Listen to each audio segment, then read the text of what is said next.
खुशामदीद सलाम, मैं हूं मिटिफाइड और आज हम बात करने वाले हैं यंगस्टर्स और इंडियन रैपर्स के बारे में। तो तला अंजुम ने कुछ दिनों पहले एक ट्वीट किया अपने ट्विटर पे जिसके अंदर वो ये कहते हैं, I wonder if the Chinese army has an ISPR and make songs like हमें दुश्मन के बच्चों को पढ़ाना है। The chances are slim because they neutralised around 20 Indian soldiers according to BBC's report. जिसके ऊपर फिर कृष्णा जो कि एक इंडियन रैपर है जिसके साथ यंगस्टर्स ने कोलैब भी किया था, क्वारंटीन सॉन्ग बनाया था, जिसके ऊपर वो ये ट्वीट करते हैं, communist countries don't need PR and motivational songs to cover their intelligence services, they just hide figures casualties much like a puppet government. Besides, you're broaching a sensitive and highly speculative subject. Avoidable. जिसके ऊपर फिर तला अंजुम ने अपना tweet करते हुए reply करते हुए ये कहा, China has the strictest electronic and digital censorship rules. I cannot agree more to what you said, but I am sure BBC isn't obliged to listen to them. Regardless, my point was ISPR needs to stop making songs whatsoever. My apologies for the example and choice of words, bro. इसके बाद काफी लोग ये समझ रहे थे कि कृष्णा और तला अंजुम के दरमियान में कोई बीफ होने वाला है और डिस वगैरह आएंगे, ये वो होगा, लेकिन इसको क्लियर करते हुए तला अंजुम ने अपने ट्विटर पे एक ट्वीट किया जिसके अंदर वो ये कहते हैं, relax guys, me and at the rate of real Krishna won't beef just because our respective government don't get along too well. I believe in debate and reasoning. I totally respect his views and opinions. जिसके ऊपर फिर कृष्णा ने reply करते हुए ये कहा, 100% agree. We can not make a difference in how our political leaders think, but we can make a difference in how we as a citizen behave with each other. We are the same people and there is no end to war. जब साथ है all over kind तो ना है border line. तो ये जब सारा मामला खत्म हो गया, यहाँ पर ठंडा हो गया, तो इसके अंदर इक्का ने छलांग मार दी और इक्का जब इसके अंदर आया तो इक्का ने कुछ कंट्रोवर्शियल ट्वीट्स किए जो कि इस वक्त आप लोगों की स्क्रीन के सामने आ रहे होंगे। और इन ट्वीट्स करने के बाद उन्होंने डायरेक्टली तलहा यूनुस को मेंशन करते हुए कुछ बार्स ड्रॉप किए अपने ट्विटर पे, जिसके रिप्लाई में फिर तलहा यूनुस ने भी बार्स ड्रॉप किए। अब इस सारे मामले के बाद सीन ये हुआ कि कुछ लोग ये कहने लगे कि इक्का हाइप क्रिएट कर रहा है अपने नई आने वाले एल्बम के लिए ताकि वो एल्बम हिट हो जाए, इसलिए वो तलहा अंजुम और तलहा यूनुस के साथ कंट्रोवर्सी करने लगा है। तो इस चीज को क्लियर करते हुए और ये बताते हुए कि उनका तलहा अंजुम और तलहा यूनुस के साथ बीफ है कि नहीं, उन्होंने एक ट्वीट किया जिसके अंदर वो ये कहते हैं, अगर माफी मांग ली ठीक है, कोई नहीं, गलती हो जाती है, चल भाई, नहीं तो तेरी जनता की एल्बम के लिए KDM के साथ सीन हुआ, एल्बम के लिए भाई अभी तो एल्बम मास्टर भी नहीं हुई, मेरे टाइम है और एल्बम इन चीजों से नहीं मेहनत से बड़ी करूंगा। ये चैप्टर यहीं क्लोज, खुदा हाफिज। और उसके बाद कृष्णा ने एक और ट्वीट किया जिसके अंदर वो ये कहते हैं, not the time to fight over politics and your countries, this is hip hop, let's stick together. और जिसको फिर रीट्वीट करते हुए तलहा अंजुम ने एक ट्वीट किया जिसके अंदर वो ये कहते हैं, लेजेंड हसल बंदा बनाती है। तो जहां तक मुझे लग रहा है इन ट्वीट्स को देख के अभी तक इनके दरमियान में कोई कंट्रोवर्सी नहीं है और ना ही कोई बीफ है। इस मामले के ऊपर फिर साद खान ने बात करते हुए अपने इंस्टाग्राम पे कुछ स्टोरीज लगाई जो कि मैं आप लोगों को दिखा देता हूँ। एल्बम हिट करवानी है भाई को। और उसके बाद साद खान ने इन पे एक 2 मिनट का डिस भी बनाया जो कि उन्होंने अपने यूट्यूब चैनल पर अपलोड किया, जिसके अंदर वो ये कह रहे थे कि हिप हॉप का बंटवारा बंद कर दो, पाकिस्तान और इंडिया में तो बॉर्डर है लेकिन हिप हॉप में बॉर्डर नहीं है। तो अगर आप लोगों ने वो डिस जाकर सुनना है तो मैं नीचे लिंक डिस्क्रिप्शन में दे दूंगा, आप लोग जाकर वो सुन सकते हैं। इसके अलावा मैर म्यूजिक जो कि काफी ज्यादा बीट्स बनाते हैं और ट्रैक्स बनाते हैं फेमस हिप हॉपर्स के, उन्होंने अपनी इंस्टाग्राम की स्टोरी में ये कहा, I ain't doing a track with someone who spoke against my boys. इसके अलावा SKD यानी कि सनी खान दुरानी ने भी इस तरह की एक स्टोरी लगाई जिसके अंदर वो ये कहते हैं, if you bring nationalism into hip hop don't call yourself hip hop because you clearly don't understand it. Hip hop is free from the brain washing bullshit that includes hating and targeting people due to their religion and nationality. Those who sell you this are the most toxic people ever. Hashtag hip hop knows no reason or religion. इसी के साथ next news जो आ रही है वो आ रही है शामिर अब्बास शाह की तरफ से। तो आप लोगों को तो पता है कि हारिस अवान का रिसेंटली एक प्रैंक आया था जो कि ऊबर प्रैंक था जो कि काफी ज्यादा वायरल गया था। उसके बारे में मैंने पिछली वीडियो में भी कवर किया था कि काफी लोग कह रहे थे कि वो फेक प्रैंक है, लेकिन हारिस अवान ने इसको क्लियर कर दिया था कि वो एक फेक प्रैंक नहीं है। तो इसके बारे में शामिर अब्बास शाह ने अपनी इंस्टाग्राम पे एक स्टोरी लगाई जिसके अंदर वो ये कहते हैं, a lot of you are requesting me to expose his pranks because I also do roasting. और नीचे काफी ज्यादा लोगों ने ये कहा था कि यस आपको एक्सपोज करना चाहिए इन्हें। एंड आई एम श्योर इस स्टोरी के बाद शामिर अब्बास शाह को मैसेजेस में काफी लोगों ने ये कहा होगा कि आप कंट्रोवर्शियल हैं, आप कंट्रोवर्शियल टॉपिक पे वीडियो बनाते हैं हाइप क्रिएट करने के लिए। तो इसको रिप्लाई करते हुए इंस्टाग्राम पे दोबारा से शामिर अब्बास शाह ने एक स्टोरी लगाई जिसके अंदर वो ये कहते हैं, कोई और फेक प्रैंक कंटिन्यूसली करे तो किसी और रोस्टर को वो नजर नहीं आता, सब बिजी होते हैं, इन सबको सिर्फ मैं ही नजर आता हूँ और जब मैं इनकी कुत्तों वाली करता हूँ तो अपनी रोस्टिंग वीडियोस में फिर बाज आ जाते हैं, वरना नहीं। जब कोई और बंदा रोस्ट करे तो वो ठीक है, उसे अप्रिशिएट करना चाहिए, वो एंटरटेनमेंट पर्पस के लिए है, लेकिन जब मैं रोस्टिंग करूँ तो मैं कंट्रोवर्शियल हूँ और अटेंशन सीख करने के लिए कर रहा हूँ। वाह वाह, ओ भाई मुझे मारो। इसके बाद शामिर अब्बास शाह ने एक और स्टोरी लगाई जिसके अंदर वो ये कहते हैं, you will never understand the damage you memers and roasters did to someone until the same thing is done to you or your friend. Some of you really hate what I do but you appreciate जब कोई और करे। तो mostly अब chances तो यही है कि वो हारिस अवान के इन प्रैंक्स को एक्सपोज करेंगे। इसके अलावा नेक्स्ट न्यूज जो आ रही है वो आ रही है साजिद अली की तरफ से। तो साजिद अली ने अपने यूट्यूब चैनल पे एक नया सेशन स्टार्ट किया था जिसके अंदर वो रोस्टिंग करना शुरू हो गए थे। उन्होंने रिसेंटली PUBG पे एक रोस्ट बनाया था और काफी लोग उसके बाद रिक्वेस्ट कर रहे थे कि आप तुम सॉन्ग पे भी रोस्ट बनाएं, जिसके ऊपर फिर उन्होंने अपनी इंस्टाग्राम की स्टोरी में ये बताया कि वो इस पर रोस्ट नहीं बनाएंगे। उन्होंने वजह क्या बताई, मैं आप लोगों को उनकी इंस्टाग्राम की स्टोरीज दिखा देता हूँ। अस्सलाम वालेकुम ऑल, कैसे हैं आप सब लोग।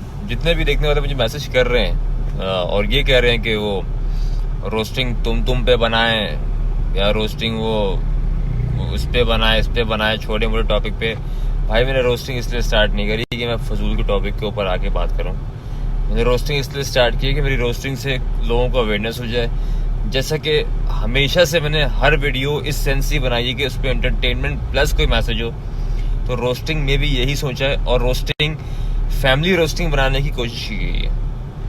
उसमें गालम गलौज या कोई गंदी चीज़ या गंदी पिक्चर दिखाने की हमने कोई सोच नहीं रखी हुई।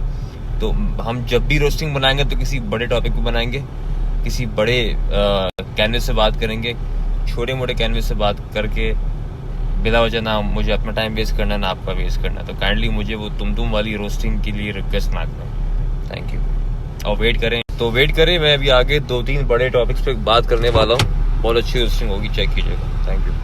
इसके अलावा तुम सॉन्ग ने एक हफ्ते के अंदर 4 मिलियन व्यूज क्रॉस कर लिए हैं और वो चार्ट्स के मुताबिक तो यूट्यूब के ट्रेंडिंग पेज में है ही, लेकिन वो पाकिस्तान का मोस्ट डिसलाइक्ड सॉन्ग बन गया। 100 के डिसलाइक्स उसने क्रॉस कर दिए हैं। तो आप लोग इस रिस्पॉन्स के बारे में क्या कहते हैं मुझे कमेंट सेक्शन में जरूर बताइएगा। इसी के साथ नेक्स्ट न्यूज जो आ रही है वो आ रही है पबजी बैन की तरफ से। तो आप लोगों को पता है कि पबजी बैन क्यों हुई है और अभी तक क्यों नहीं रिलीज हुआ उसका बैन। अगर आपको नहीं पता तो मैं आप लोगों को बता देता हूँ, क्योंकि पीटीए की हियरिंग हुई थी, उसके अंदर सब कुछ क्लियर हो गया था, लेकिन पबजी वाले खुद अंदर कूद पड़े अपना वकील लेके, जिसके अंदर फिर पीटीए ने ये पूछा कि आप लोगों ने अभी तक रजिस्ट्रेशन करवाई है कि नहीं, कि आप लोग अपना टैक्स पे कर रहे हैं कि नहीं, क्योंकि बाकी कंट्रीज में तो वो पे कर रहे थे लेकिन पाकिस्तान में वो पे नहीं कर रहे थे। तो उन्होंने ये कहा कि हमने भी अपनी जेबें गर्म करनी है, तो जब तक आप लोग रजिस्ट्रेशन नहीं करवाएंगे हम पबजी को अनबैन नहीं करेंगे। जिसकी वजह से पाकिस्तानी प्रोफेशनल एक पबजी टीम, पबजी मोबाइल की टीम जिसका नाम है फ्री स्टाइल, उन्होंने इंटरनेशनल लेवल पर जाकर खेलना था, लेकिन उनके लिए काफी ज्यादा मसले खड़े हो गए। उन सब फ्री स्टाइल वालों ने अपनी इंस्टाग्राम पे सारी स्टोरी बताई कि क्या क्या मसले उनके साथ खड़े हुए, जिसके ऊपर फिर काफी ज्यादा यूट्यूबर्स ने अपना रिएक्शन दिया। तो डक्की भाई ने इसके ऊपर ट्वीट भी किया और अपनी इंस्टाग्राम की स्टोरी में ये कहा, just because of PUBG ban, a competitive team from Pakistan who were about to play official tournaments are now facing issues as they aren't allowed to play for now। फिर कहते हो पाकिस्तान का नाम रोशन करो, so messed up। और इसके अलावा Instagram पे उन्होंने एक वीडियो भी शेयर की जो कि कास्टर्स की थी, जो कि टूर्नामेंट को कास्ट कर रहे थे।